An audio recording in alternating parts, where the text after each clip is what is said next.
Hey guys, Cool Blind Way back. I'm Rick. I'm Maggie. Haikyuu has returned. Last time on Haikyuu? We were finally fighting those dirty trash cats with our dirty trash crows. Indeed. Finally. Yes, and was faring surprisingly well. Actually, I figured it was going to be a landslide, but... Yeah, I kind of did too. I mean, they seem to be an actual team that are used to each other. Yeah. So, yeah. But they did pretty good. And Shoyo was getting tons of great practice against a real wall. And it wasn't throwing him for a loop. Yeah, he's learning new tricks on the fly. Mm-hmm. And he hasn't perfected it yet, but he at least sees the possibility. And when he sees a wall in front of him, now he feels excitement at the possibility of overcoming rather than despair at the inevitable failure. Yeah. So, awesome stuff. We learned... Is that what all short people feel like? I don't know. Maybe. That was so evil. You'll have to ask Melanie. We learned a little bit of how the liberos work and how they cycle in and out so that they're in the back row while the middle blockers are up front. Yep. We're serving. So, yeah, I think that was about it, other than the amazing original confrontation between Tanaka and Yamamoto. What? The original conversation between Tanaka and Yamamoto. Yeah. That's wonderful. It was a lot of fun. That's my favorite moment of the episode. All right, let's get back into it.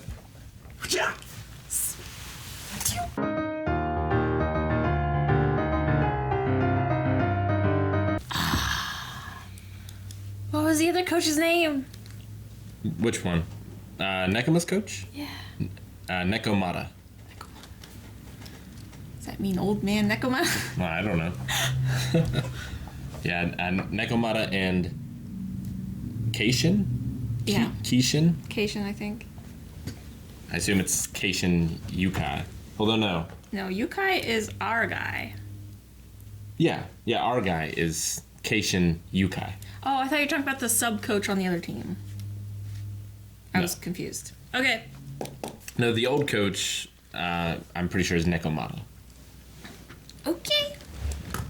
Some hype! That was beautiful. And we haven't even had a real game yet. That was beautiful. Our baby birdies are learning to fly. So obviously that's... Maybe not obviously. I don't know. Do you think Nekoma will be the final boss, or do you think Kageyama's old team will be the final boss? I feel like we just met half of our permanent characters. Like we've only been playing with like a few of the show like main characters. From Nekoma? Yeah. Maybe. It really made them seem like they're going to be kind of a semi-permanent fixture appearing once in a while. Yeah. Or coming in. It seemed like Kageyama's team was stronger though. Maybe not.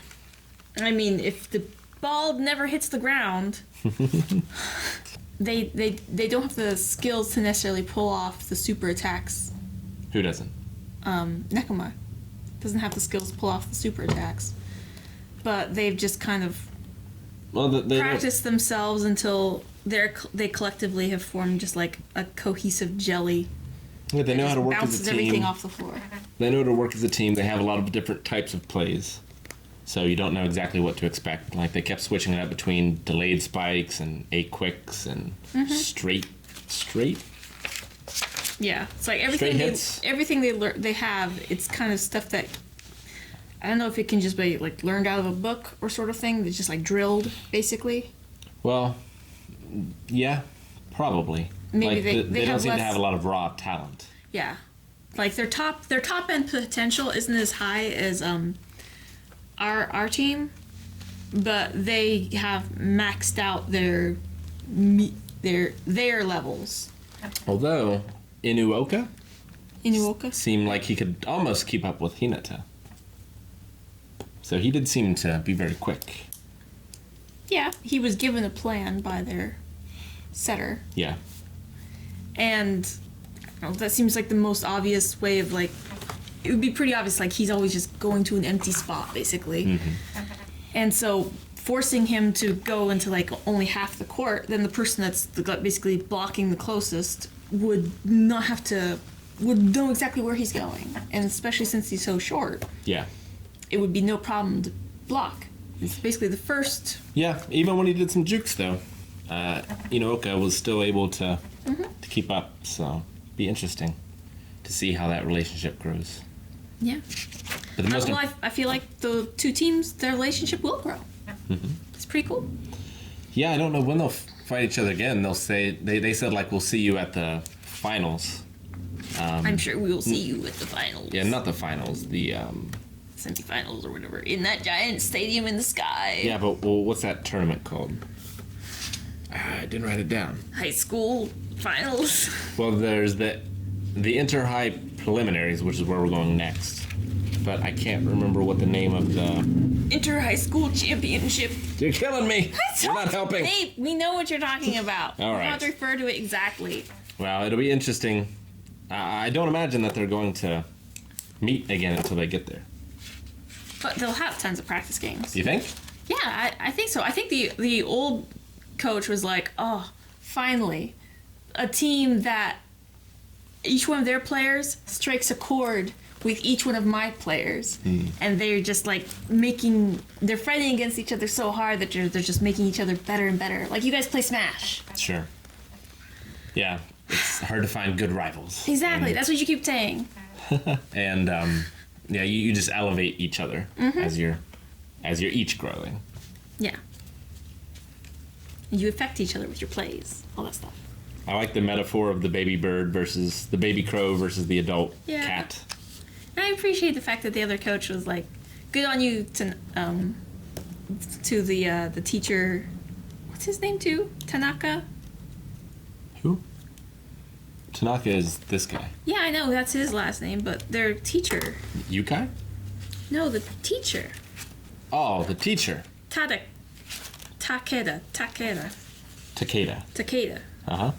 I appreciate the fact that the other coach was like, "Good on you." It's like, you don't have many friends and like connections, but you make up for it in your tenacity and stuff. Takeda's their advisor. And that's what you should be doing. Yeah, I know.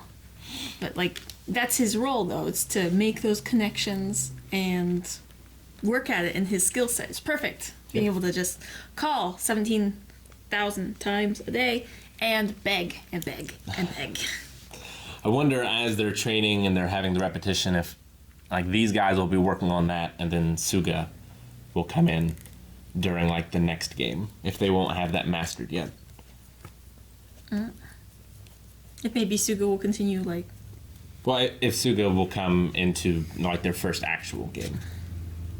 Or if we're just going to see him on the bench. I don't know. I mean, there's also that other player, the one that, just goes, "Go Suki." You know his name? You don't probably remember. It's Tadashi. Tadashi? Yeah, we haven't seen him speak in, like, episodes. He spoke in this one. Yeah, like one word. He was like, "Way to go, Suki." It's like, oh, that guy. What's his role? I haven't seen him even play the game in, like, episodes upon episodes. You gotta have, background players and bench warmers, too. There are injuries and that's what the girls on the second level going, yeah, are for. No. You got injuries and things. People get sick. Like, you gotta have you think one of our guys are gonna get injured? Maybe. It's likely. That is a theme they haven't explored yet. I mean, we're just started. They haven't even played a game yet. I mean, they played practice games. Sure. And I think they were pretty much going all out. So, but yeah, I'm sure there will be an injury at some point. And who knows? Maybe they will when he's been like rotated out and they've got the libero back row. Maybe they'll like switch setters or something for a while. Or I don't know. I don't know how like the whole setter choicing and switching thing works. But I'm very intrigued to see both of the teams grow because I'm also interested in seeing that their other setter actually develop a love for something. Yeah. Fights his own passivity. Is that all you got? I really enjoyed the end of that game. It was fun. And I really like. I didn't catch it at first. For some reason, I thought both teachers were talking to their own groups. But I like the fact that they switched coaches at the very end and like he gave them the talk and such. We do that in American school sports as well. Today I learned. So you get like that side of wisdom as well, you know. Yeah, I really like that. It would have been cool to hear what our Coach Yukai, was telling their team. Probably just that, like, darn you guys for having such good receives. No, I imagine he was helpful as well. And gracious. Yeah. In defeat. Yeah, to the players, sure. But he gets to be as evil as possible to their coach management. All right.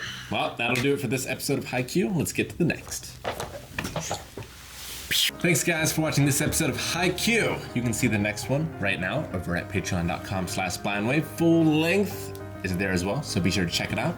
You can see not this, but other competitions such as Super Smash Brothers over at twist.tv/blindwave, where only the true greatness prevails.